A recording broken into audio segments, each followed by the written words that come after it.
Pozdravljeni. Z veseljem vam predstavljam novo knjigo Pot vračanja v stik, ki sva jo napisala skupaj z Jano Špeh. Bistvo knjige je, da oseba ne živi tega, kar razume, ampak predvsem to, kar njegova podzavest in telo doživljata kot dovolj varno. In Jana je skozi 8 let najinega skupnega sodelovanja spoznala to, kar sem pravkar povedal, da tisto, če se nekaj odločiš, če imaš jasno namero, če imaš čist cilj, če imaš obilo volje in odločenosti, da boš nekaj naredil, še ne pomeni, da to tudi boš. Oziroma običajno se celo zgodi, da z eno roko postavljaš, se pravi z namero postavljaš, z ritjo pa, lahko rekel, mogoče s podzavestjo v tem primeru, v tej metafori, pa podiraš. To razumeti in tudi potem uporabiti v praksi ni tako enostavno, kot se sliši, kar verjetno večina, ki poznate AEQ, tako veste. Hkrati pa je izvedljivo in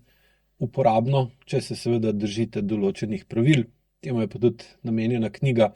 da lahko skozi Janino osebno zgodbo in vse, kar je spoznala v teh 8 letih uporabe tako AEQ-ja kot drugih pristopov, ki jih uporablja pri svojem razvoju in gradnji celostne čustvene zrelosti, spoznala. Moj del v knjigi je predvsem namenjen tem, da njene ugotovitve, njene opise, njeno čustveno in občutkov polno opisovanje določenih faz svojega razvoja, določenih spoznanj, določenih dogodkov, ki so jo oblikovali in jo spremenili v to, kar je danes, podnaslovim kot nek način s podnaslovi, z dodatnimi obrazložitvami,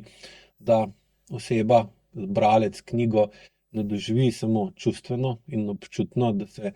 ne samo poistoveti lahko z njo ali v določenih seveda primerih bolj, v določenih manj, ampak da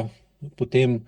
te lastne občutke, lastne spremembe, ki jih bo knjiga definitivno ustvarila in aktivirala pri vsakem bralcu, razume tudi z bolj fizikalno, tehnično, znanstvene, objektivne strani, ki mu seveda omogoča, da knjigo ne dojame samo svojo desno možgansko polovico,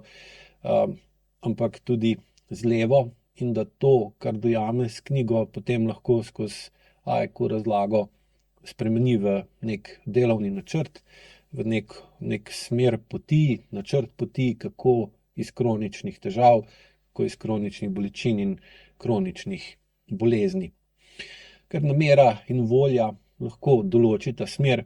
ampak resnično spremembo omogočimo sami sebi šele, ko postopno usklajujemo zavest, telo in podzavest.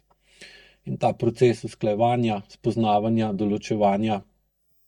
Jana v knjigi izjemno dobro opiše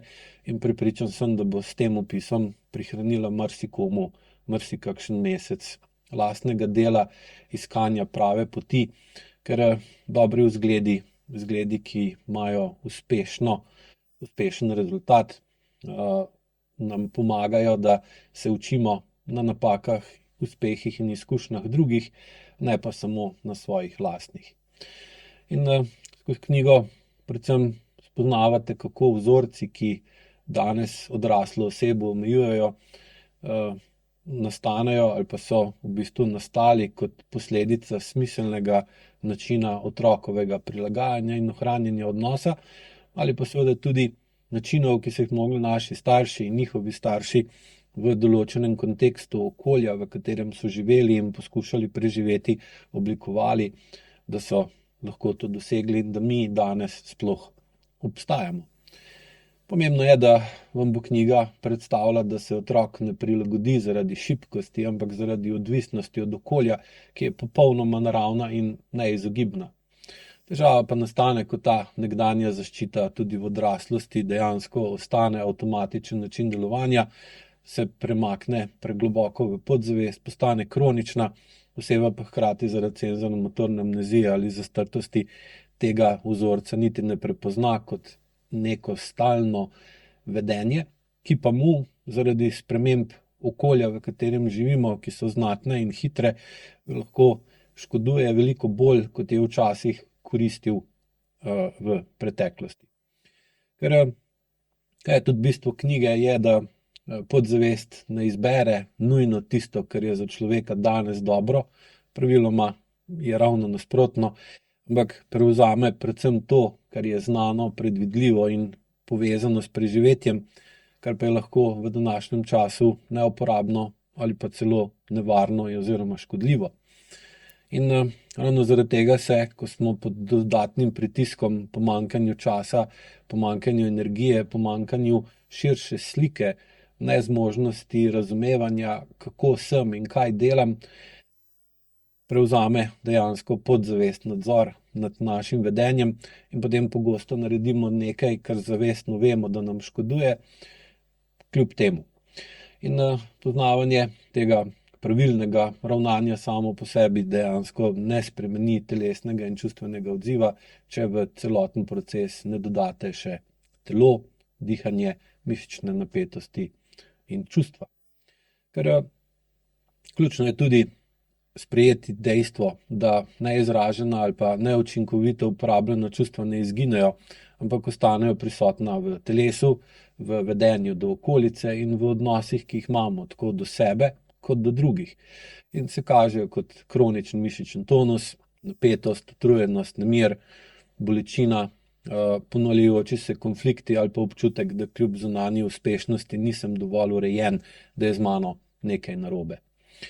In knjiga Vračanje v stik dejansko pomeni in omogoči bralcu postopen prehod iz avtomatičnega ponavljanja v bolj zavestnejši vpliv na svoje življenje, vsaj na teoretični ravni, deloma z vajami, ki so noter, tudi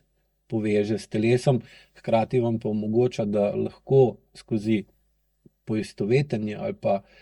dojemanje, sočutnost z Jano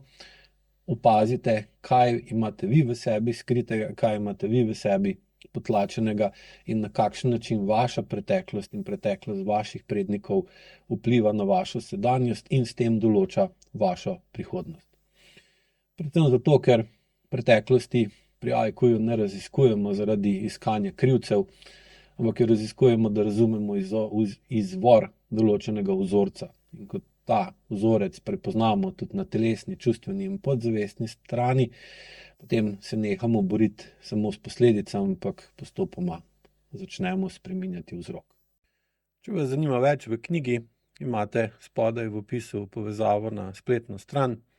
kjer je knjiga bolj podrobno predstavljena, kjer si lahko preberete tudi prvih 30 strani in si lahko knjigo tudi kupite. Knjige smo pravkar dobili v skladišče in začnemo z njihovim pošiljanjem jutri, 17. 7. 2026. Hvala lepa.